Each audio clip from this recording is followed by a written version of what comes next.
Hai Sidul Tuber. Para arsitek tentu mempertimbangkan banyak hal yang bisa terjadi ketika akan mendirikan sebuah bangunan.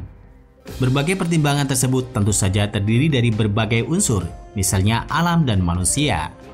Arsitek akan melihat apakah konstruksi bangunannya akan benar-benar bermanfaat bagi alam dan manusia di sekitar, atau malah merugikan pihak-pihak tertentu.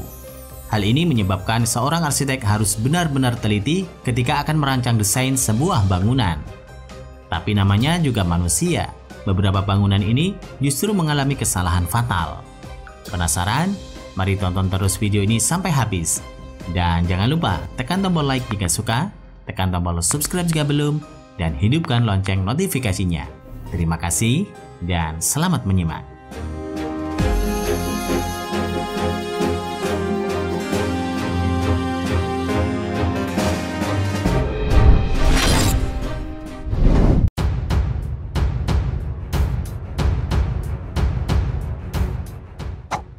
The latest Riverside, China. Robohnya salah satu apartemen di Shanghai, China ini disinyalir karena kecerobohan pekerja bangunan yang membuang tanah bekas galian sembarangan. Apartemen ini masih dalam tahap penyelesaian konstruksi sehingga belum ditempati penghuninya. Bangunan ambruk ke salah satu lahan kosong dan hanya menyisakan tiang-tiang pondasi. Beruntung, jarak bangunan di dekatnya jauh sehingga tidak sampai menghancurkan bangunan di sekitarnya.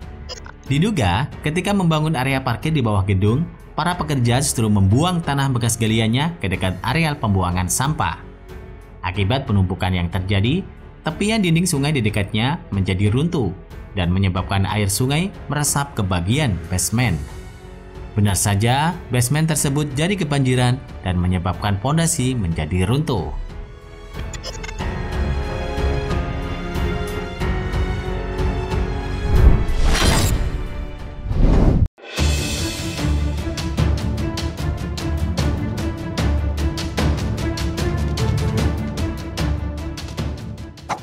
(19 gedung Cina). Kalau robohnya gedung ini memang disengaja.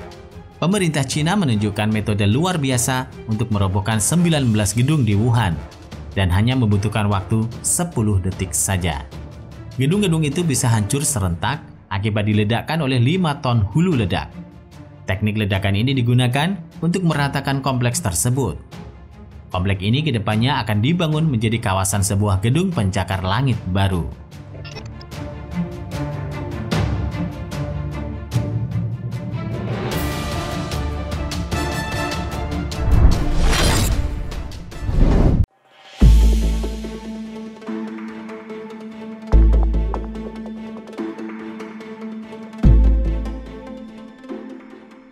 Tacoma Narrows Bridge dibuka pada bulan Juli 1940.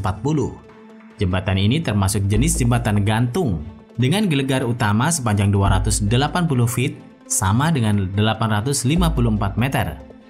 Kontraktor yang membuat jembatan Tacoma saat itu memutuskan untuk meminimalkan pengeluaran dengan membuat jembatan selebar 39 meter untuk mendukung 2 jalur lalu lintas. Dengan menelan biaya sebesar 6,4 juta US dollar, konstruksi jembatan Tacoma sudah menunjukkan tanda-tanda ketidakstabilan. Bahkan ketika para pekerja memasang jalan rayanya, gelegarnya sudah bergoyang, hingga para pekerja menjadi mabuk laut. Ketidakstabilan ini disebabkan jembatan Tacoma terlalu langsing.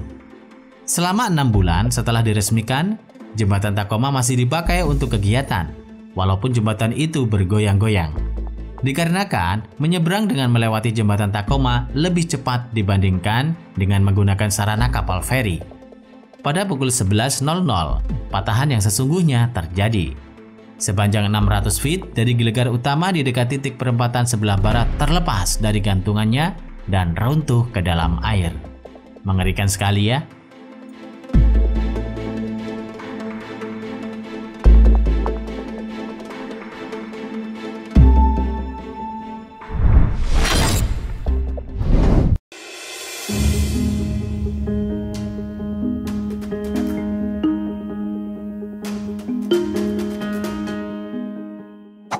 Atap stadion Rusia. Pada tahun 2014, atap stadion Arena Corinthians di kota Sao Paulo yang akan menjadi salah satu tempat pertandingan Piala Dunia kala itu roboh.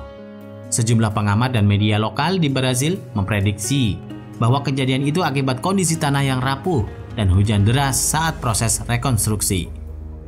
Faktor cuaca memang menjadi sorotan utama atas insiden ini. Hujan menjadi faktor yang benar-benar membuat dampak negatif untuk pembangunan stadion di Brasil. Salah satunya, Brasil memiliki rencana cadangan untuk memaksimalkan pembangunan 12 stadion yang digunakan sebagai tempat pertandingan Piala Dunia 2014. Untung saja ada rencana cadangan ya.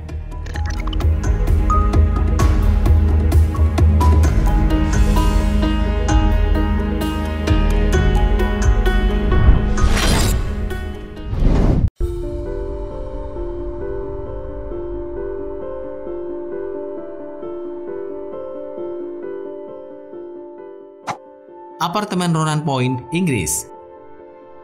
Konstruksi gedung apartemen ini termasuk yang paling gagal.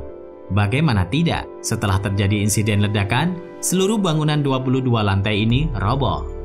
Kejadian ini diduga terjadi karena baut-bautnya yang rusak oleh air. Sambungan-sambungannya tidak diisi dengan beton, melainkan disumpal dengan kertas-kertas koran. Wajar jika gedung ini tidak bisa menahan beban berat.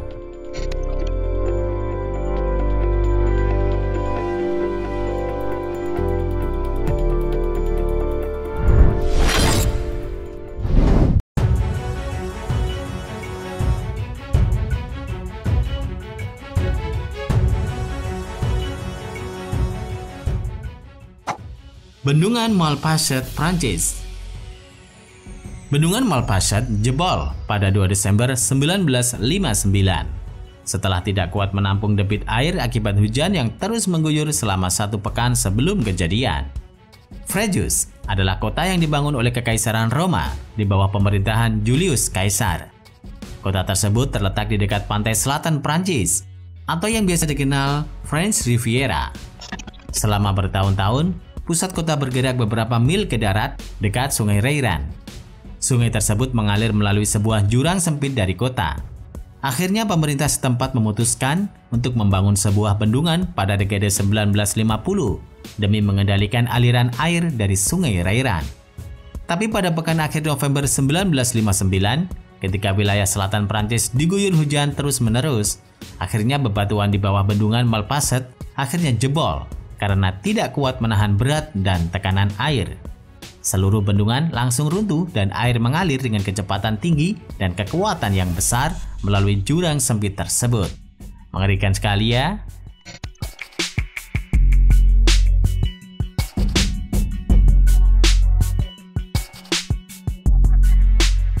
Terima kasih sudah menonton.